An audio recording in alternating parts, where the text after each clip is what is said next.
Salut tout le monde, aujourd'hui on va parler des 10 pires méthodes de torture. En 10e position, on va parler de la fourche hérétique.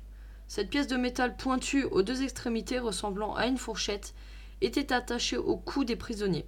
Ceux-ci étaient ensuite suspendus dans une position rendant le sommeil très difficile et si jamais ceux-ci s'endormaient, la fourchette perçait leur gorge et leur sternum.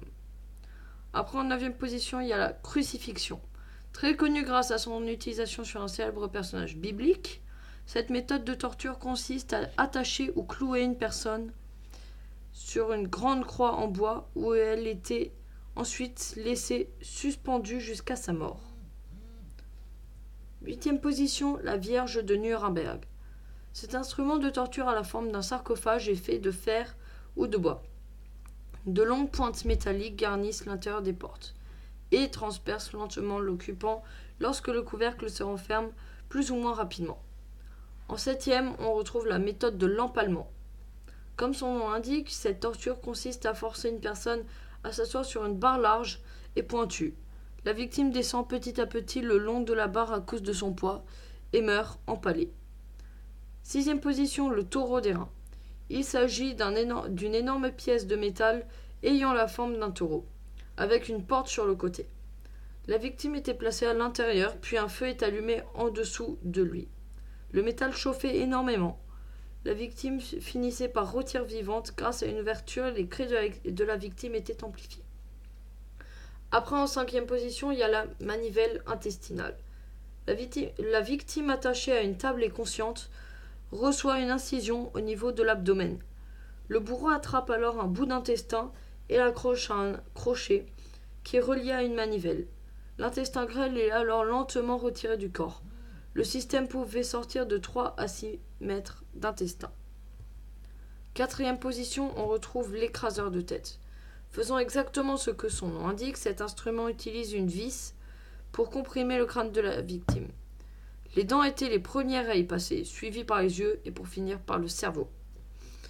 On arrive sur le classement du top 3, la chaise de Judas. La victime était positionnée sur le sommet de la pyramide, de façon à ce que tout son poids repose sur celui-ci. Des cordes étaient utilisées pour forcer une descente lente de la victime. Cette torture finissait généralement par empalement, ou par une infection de l'orifice arrière. On arrive à la 2e position avec le seau et le rat. Désolé pour l'image un peu gore, j'ai trouvé que celle-ci.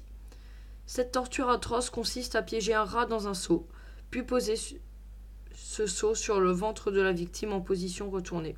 Un bourreau commence alors à chauffer l'extérieur du seau. Par instinct de survie, le rat va chercher à s'enfuir loin de cette source de chaleur intense. La seule sortie étant sous lui, il va donc creuser son chemin dans le corps de la victime à grands coups de crocs et de griffes. La mort de la victime est donc très rapide et très douloureuse. Et pour terminer, on passe à l'âne espagnol. La victime devait s'asseoir sur le dessus de la structure. Des poids étaient attachés aux pieds de la victime jusqu'à ce que celle-ci soit découpée en deux. Voilà, c'est déjà la fin de cette vidéo.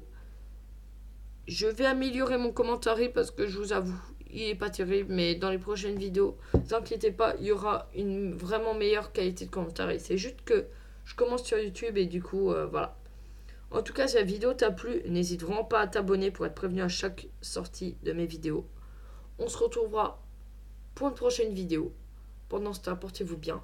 Peace!